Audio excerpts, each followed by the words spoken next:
রাজ্যে ফের এসআইআর আতঙ্কে মৃত্যু হলো এক প্রৌঢ়ের। ব্যক্তির নাম মদন ঘোষ, বয়স 65 বছর। তিনি হাওড়া লিলুয়া চকপাড়ার বাসিন্দা।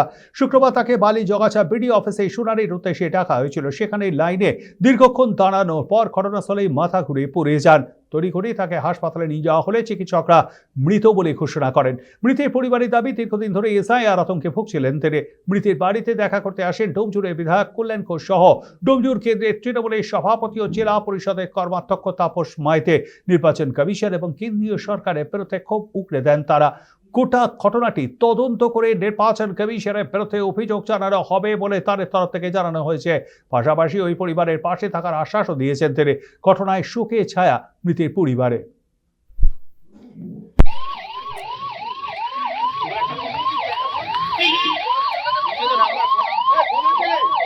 চিন্তা করছিল কি করবে, ভাড়া থাকি, কোথায় যাব না যাব, কি করব।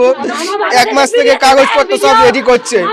আজকেও কাগজপত্র রেডি করে দাঁড়িয়ে আছে লাইনে, বলছে আমার চিন্তা হচ্ছে কি করব। আমি কিছু চিন্তা করবো, সব ঠিক হয়ে যাবে, তুমি একটু চা খেয়ে আসো। ব্যাস এই বলেছি, ওখানে পড়েই সঙ্গে সঙ্গে হয়ে গেছে। তার সত্ত্বেও দেখেছে, ভোট দিয়েছে, তো ভোট দিয়েছে, সব আছে আমাদের। না, এই তো নির্বাচন কমিশনের জন্য আজকে মৃত্যু মিছিল বাংলার বুকে। আজকে উনি খুব দুশ্চিন্তা ছিলেন, 2002 এর লিস্টে নাম ছিল ওনার, তারপরেও হেয়ারিং এসছে। আজকে যখন উনি হেয়ারিং এর লাইনে ছিলেন তখন আমার সাথে কথা হয়েছে। আমি ওনাকে আশ্বস্ত করেছি আপনার কোনো অসুবিধা নেই। তারপরেও হেয়ারিংয়ে গেছে, সেখান থেকে বলেছে এই কাগজ জেরক্স আনো, ওই কাগজ জেরক্স আনো। ওখান থেকে বেরিয়ে উনি আর নিজেকে রাখতে পারেননি। উনি করে যে বাংলা দখলে চক্রান্ত করছে এসআইআর করে, আজকে মানুষকে মৃত্যুর মুখে ঠেলে দিচ্ছে। বাংলার মানুষের জবাব দেবে। সে আতঙ্কে ভুগছিল যে যদি নাম কাটা যায় আমাকে বাংলাদেশে পাঠিয়ে দেবে। সেই আতঙ্কে লাইনে দাঁড়িয়ে থেকেই হঠাৎ করে তার স্ট্রোক হয় এবং তাকে হাসপাতালে পৌঁছানোর আগেই তার মৃত্যু ঘটে।